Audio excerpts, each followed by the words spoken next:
There are going to be different kind of classifications of types of handball offenses. And within that, there are 3 types of handball that are always considered an offense, no matter when or how they occur. So we'll take a look at this chart here, but the first one is that the ball hits the hand. And then when the ball hits the hand, we've got to ask ourselves some questions to determine whether or not an offense has been committed. So in the first case, one is always a handball is the deliberate contact handball. So if the ball hits the hand and you make the decision that the action was a deliberate action, so most of the time that's the player brings the hand to the ball rather than the ball hitting the hand. If it looks like it's on purpose to you, or it's just a situation where it appears to be a deliberate action, then you should call handball. Also, if it's not a deliberate action, so that means whatever's going to happen is accidental. But if the ball should hit the hand and then go directly into the goal, you also have to call handball, because this is one of the times where it's always a handball offense, even if it's accidental.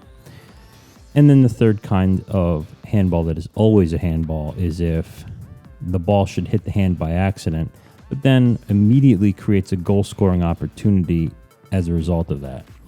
So if it's deliberate, or if it's accidental but the ball hits the hand and goes directly in the goal, or if it's accidental and the ball hits the hand and creates an immediate goal-scoring opportunity for the team in possession, then you have to stop the game and call the handball offense.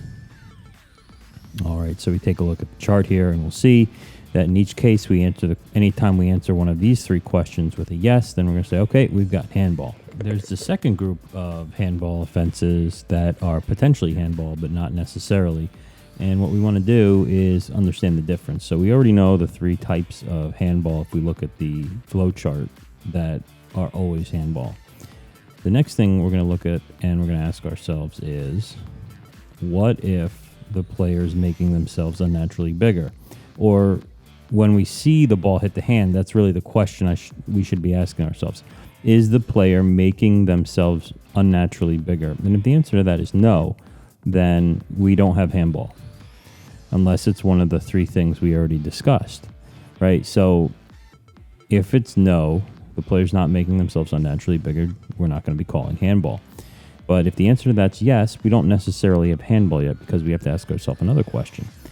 Did the ball come from the player's own head, foot, body? And that's if they're playing the ball. So if the attacking player, or the player, rather I should say, that has the ball, plays the ball legally with their foot, their head, their body in some way, and then they hit their arm, which is making themselves unnaturally bigger, we're still not going to call handball, because this is one of the exceptions.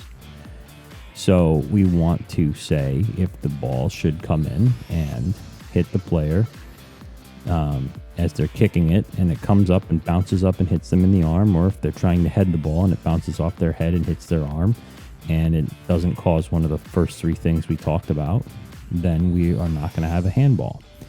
And if the answer to this question is no, now we've got to look at the next question, which is the arm breaking the fall? So if the arm is between the body and the ground and supporting them as they're falling, then we say, does it hit the arm in that situation? If the answer to that is yes, we're going to say no handball.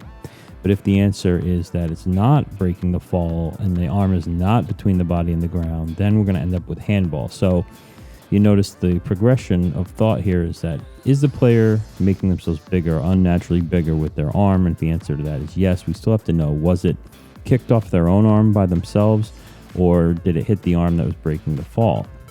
And if the answer to that is no, then we've got to call handball, since it's made contact with an arm that's making the body unnaturally bigger.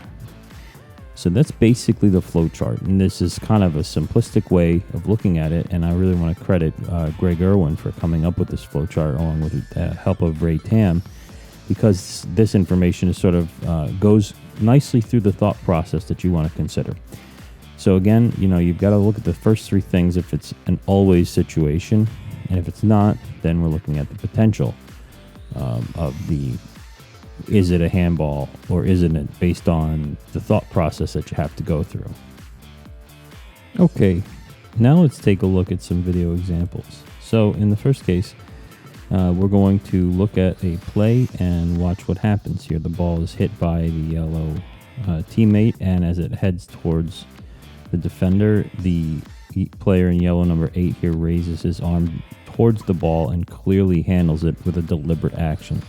So we go to our flow chart again and we say, what is going on here?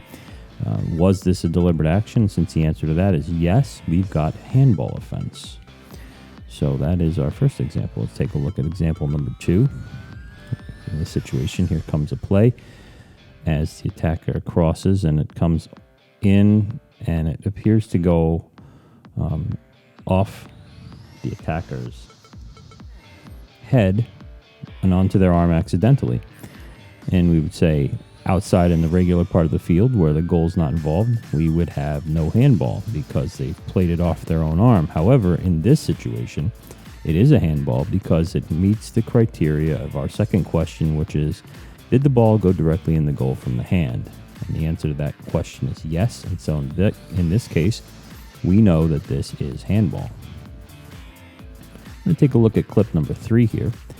As the player comes into the goal, into the penalty area, the ball is crossed towards the goal area, and the teammate kicks the ball off their own arm, which normally wouldn't be handball, but in this specific case, because our third question shows that if it creates an obvious goal-scoring opportunity, actually I should say goal-scoring opportunity, and it goes directly to that goal-scoring opportunity, or I should say immediately to that goal-scoring opportunity, in this case we have to call handball. So again, we're using our flow chart to get through each segment here. So that's clip number 3. We'll take a look at clip number 4.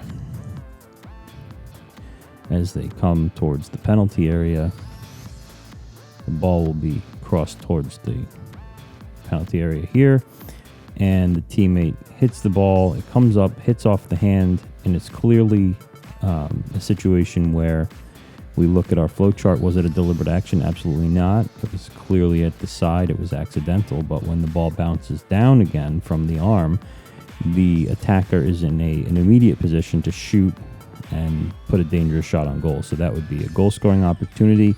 And because it was immediate, we're going to have to call handball based on our flow chart. In our example number 5, we'll take a look here. We've got 2 clips coming up. In the first one, we're going to have to ask ourselves what's going on here. In that situation, we know that the arm has extended away from the side of the body and made the body unnaturally bigger. And since it did, and it wasn't played from their body, and it wasn't breaking their fall, we know that we have to consider this a handball offense.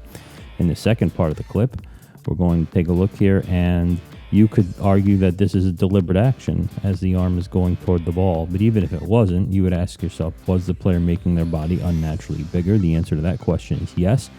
The arm was out at their side, so it wasn't breaking their fall, and it clearly wasn't played off any other body part. So here's a case where we also have to call handball. Looking on to video number 6.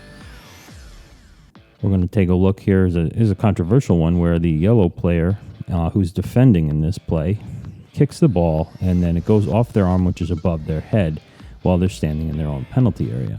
And in this situation, we look at our flow chart, and we know that the arm is definitely making the body unnaturally bigger, but when it hits the arm, the player has kicked it and deliberately kicked it from their own foot.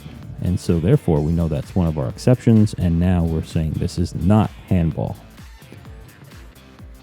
The case will be that the green player is crossing the ball towards the yellow player. Now, is the player in yellow making their body unnaturally bigger? The answer to that is no. Since they're not making their body unnaturally bigger, and one of the first 3 questions in our flow chart here are all negative, we'll have to say that this is not handball. All right, we're going to number 8. So here comes the service, and as we watch the play unfold, we have to determine whether or not this is a handball offense. So he played it from his knee to his own arm, but he's clearly moving his arm to the ball, so it's a deliberate action, And even if it wasn't, it also created an immediate goal scoring opportunity. So for two reasons, we're going to have to call handball here. In question number 9, or I should say example number 9, we'll take a look. We'll see that the ball is kicked forward and the white player kicks the ball. It comes up and hits them in the arm.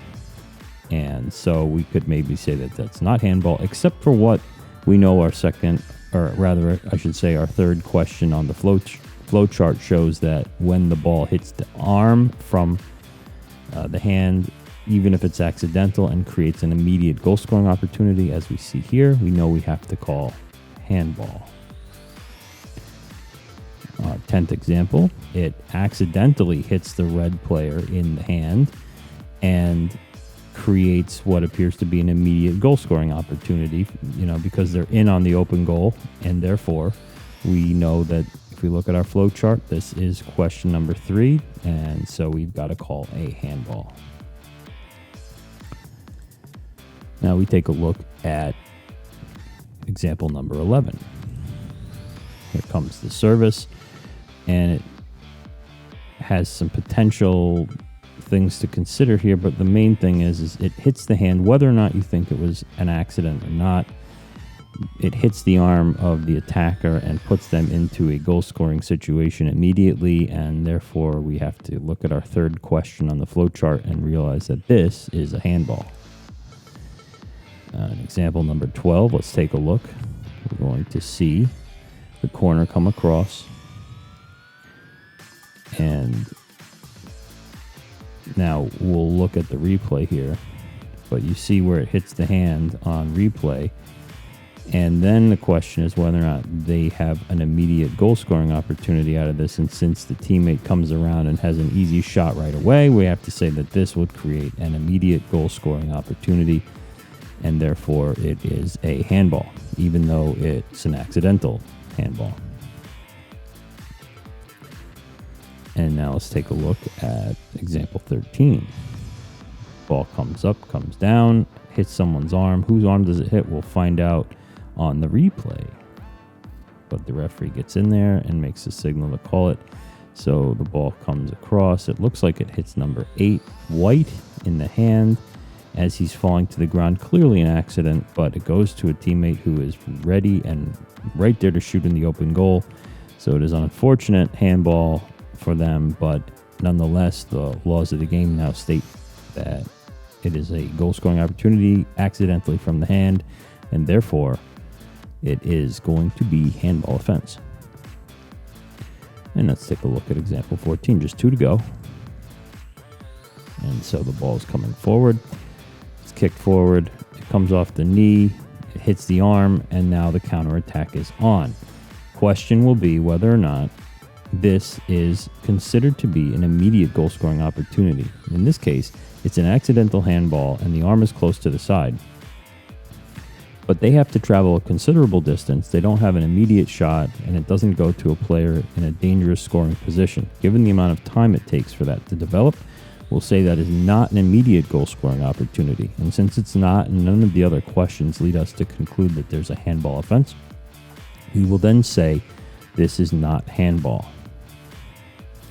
And our last example for this brief lesson, and something you can review later, is whether or not this will be handball. So the main question for you is going to be whether or not this is an immediate goal scoring opportunity. So the ball bounces up and hits number 7, red, in the hand, but he's got to turn, break 3 defenders, dribble around some other people. Then he passes the ball off to a teammate several seconds later, while there were multiple defenders in the way breaking up the play. Is that immediate goal scoring opportunity?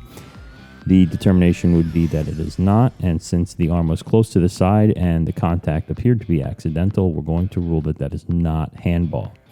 So I hope that this was helpful. We will go ahead and try to publish the flow chart and this video in case you'd like to go back and reference the things we addressed in it. So a couple practical things on the field. You may see situations where it's been for 100 years, it's been handball, and you may call a foul and then recognize quickly afterwards that that's not the correct interpretation anymore. Obviously, we want you to get it right, And if you get it wrong, you're always empowered to reverse your decision and call a foul, or rather give a drop ball for an erroneous whistle. However, if you do see a situation where it's pretty clear that it's handball and you've called it and you're trying to think that it's very technical, well, maybe this isn't, on the field, you can go with your gut if you're not sure, right? So if you see something that looks like handball, but you're trying to parse it out, call what you think you see. If you end up in a situation where you got it wrong, then you should correct yourself. But if you're in a position where it's a gray area and you're still not sure, we'd rather you just stay with your original decision and not worry too much about it and just get on with the next phase of the game. So thanks for your time this evening, and sorry I couldn't make it tonight. I should be here on Saturday morning, though, if you're on that call. Otherwise, enjoy the season, everybody.